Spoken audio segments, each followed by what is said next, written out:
Il paraît que les péplums sont à la mode. Ah oui, ça, si on regarde les programmes cinéma, il y a quelques péplums qui débarquent. Oui. Moi, j'étais voir 300 au cinéma. J'ai adoré. J'avais déjà adoré le premier, j'ai adoré le deuxième. Alors, est-ce que Noah, c'est dans la même veine ou est-ce que... Bah, il y a quand même un auteur derrière. Le réalisateur de Black Swan, de Wrestler et de Fountain. Mhm. Mon anglais est toujours catastrophique. Oui, moi, je n'ai pas ne s'améliore pas. Je n'ai pas compris le deuxième film.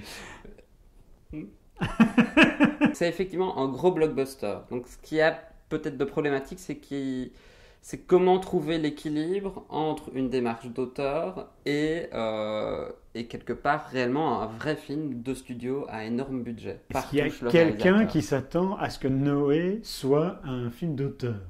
Ben, toute personne qui connaît le nom du réalisateur. C'est peut-être le souci du film, c'est qu'on est constamment divisé entre les deux. Les effets sont intéressants parce que c'est peut-être à travers les effets spéciaux qu'il va y avoir la touche auteuriste du réalisateur. Donc c'est très l'arrivée efficace. des animaux comme ça. Notamment une des séquences d'arrivée d'animaux. Ça, c'est très auteur. Dans la manière dont il le traite, oui. Ah oui.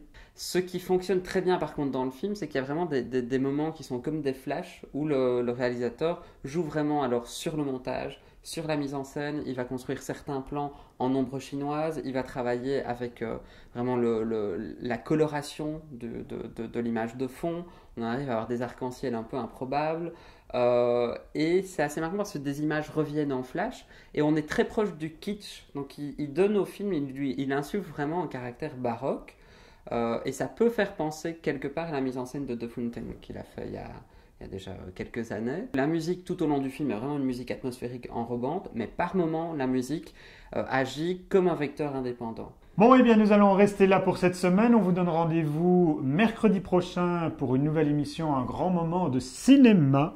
Ou pas. Rendez-vous mercredi prochain. D'ici là, vous pouvez lire toutes les critiques de Nicolas sur ungrandmoment.be. Et vous pourrez retrouver les vidéos de Mister Emma sur misteremma.com. Parfait. Et vous pouvez regarder également les anciennes émissions. Oui, celles qui ne nous rajeunissent pas.